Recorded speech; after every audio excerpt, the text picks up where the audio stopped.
წარმოგიდგენთ. აჭარის მოსახლეობის მათ შორის ბათუმელების წყალმომარაგებაზე უახლოეს მომავალში არა ბათუმის წყალი, არამედ საქართველოს გაერთიანებული წყალმომარაგების კომპანია იზრუნებს.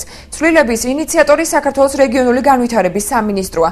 საქართველოს მთავრობის 14 აპრილის განკარგულებიდან კი ჩანს, რომ სიახლე უკვე მოიწონა საქართველოს პრემიერ-მინისტრმა.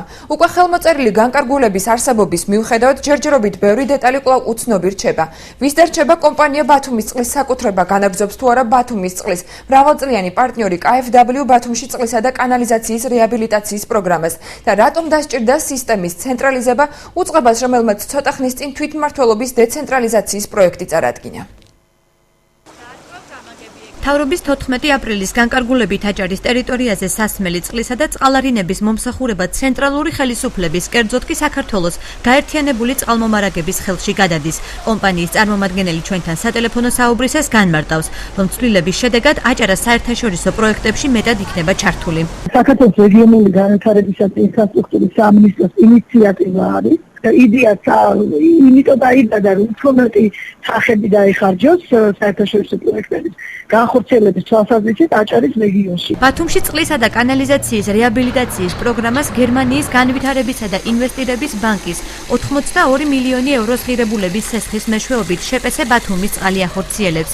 მერიაში ამბობენ, რომ ჯერ უცნობია ის გააგრძელებს თუ არა ბათუმის წყალი არსებობას და ისიც თუ რა გართულება შეიძლება მოჰყვეს პროცესს. თუმცა ამტკიცებენ, რომ რეაბილიტაციის მესამე ფაზა გაგრძელდება. დადგენილებას არავითარი ხელი არ შეუშლია პროექტების წინსვლისათვის და განვითარებისათვის.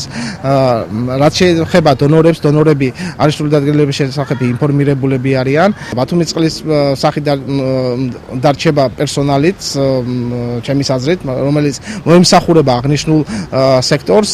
ჩვენ უახლოეს ხანში მივიღებთ ალბათ სამოქმედო გეგმას და ამ სამოქმედო გეგმის შესაბამისად ვიმოქმედებთ. მიმდინარე წლის 27 თებერვალს გამართულ სხდომაზე ბათუმის საკრებულოს თავმჯდომარე სასმელი წყლის მომსახურების სხვა კომპანიისთვის გადაცემას უარყოფს და ამბობს, რომ დონორების მიერ დაფინანსებული სარეაბილიტაციო სამუშაოების დასრულებამდე საკითხი არ განიხილება. თუმცა ღარიბაშვილმა შესაბამის განკარგულებას ჩავლეიშვილის განცხადებიდან ხელი 2 კვირაში მოაწერა. გერმანულ მხარესთან გვაქვს ხელი მოწერილი მემორანდუმში, რომ სანამ არ დასრულდება მთლიანად ის ფაზები, რომელიც არის დღესდღეობით დაგეგმილი, მანამ გადაწყვეტილების მიღება არ მოხერხდება.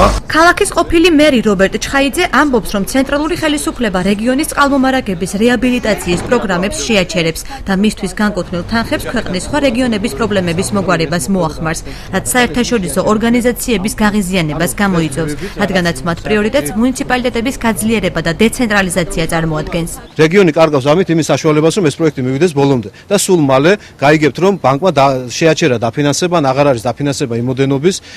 რეგიონი კარგავს იმას, რომ სხვა საქართველოში არსებულ უამრავ საკითხთან ჩაიკარგება, თქვა იგივე ადლის, მინდას, დაბა ხელვაჩაურის ამ დასახლებული პუნქტები, სადაც ქალაქის მოსახლეობის 1/3-ზე მეტი ცხოვრობს, საერთოდ არც კი განიხილავენ მაგ პროექტის პერსპექტივას. მოუტანს თუ არა სიახლე სარგებელს რეგიონს და რატომ ცდილობს ხელისუფლება მომსახურების ცენტრალიზებას, როცა ქვეყნის პრიორიტეტს დეცენტრალიზაცია და თვითმმართველობების გაძლიერება წარმოადგენს.